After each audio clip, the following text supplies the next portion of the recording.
The most important thing that we learned is that you should create ownership, and this is in the staff, this is in the political groups, it's in all the rest of the stakeholders. Because if you manage to create that ownership, it's difficult to make failure. Then everybody feel that they want to work with this. And that is of course a process and a negotiation, but we see that in quite a lot of municipalities there is a good and rising awareness of the benefits of using this method, and more municipalities have set aside resources for working in this way. But of course it involves a big mind shift and also a prioritization of scarce resources on municipal levels, and that can sometimes be a challenge. The drivers are, we can see where there is a political focus. That's a good driver. Then another good driver is the project manager, to have persons in the front who's driving the processes to secure that all the elements are in focus. So a person in every city who have this drive is needed for the success. It generally takes a lot of knowledge, it takes a lot of input on how does these methods work, what is the logic of the Housing First approach, why is it better to work this way than in the Housing Ready model. We have worked quite some time with Housing First in Denmark now, and this awareness is spreading, but all the time comes as new municipalities has become involved in the program and new support workers also come in over time. There is a continuous need to do this requalification and this training and emphasize on the logics and principles and how to do this work in practice.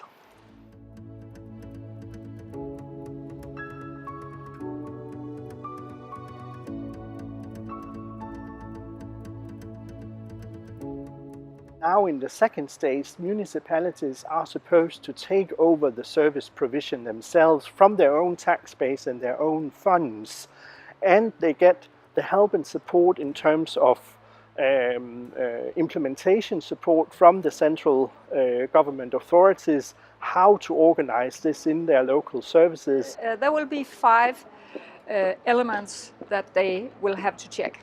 They will have to know the Housing First principle. What is that exactly? And we are looking at the context. Which context will Housing First have to live in exactly this city?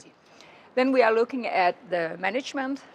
Who are the managers? Are the right managers involved?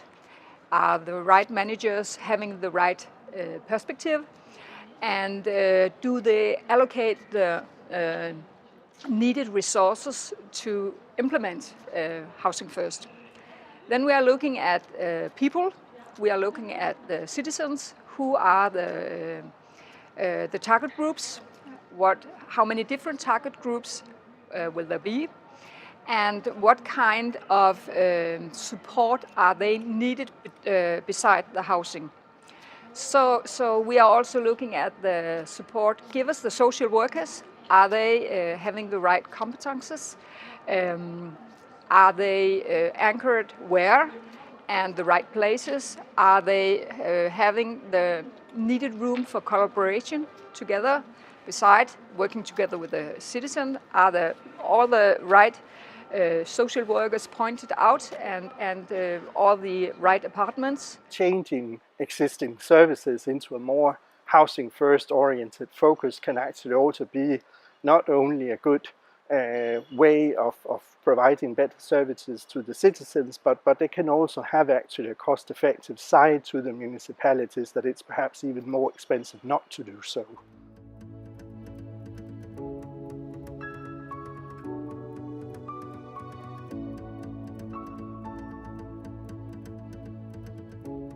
And 6-7 years after, today I would say even in our shelters it's completely integrated as the way we're doing things.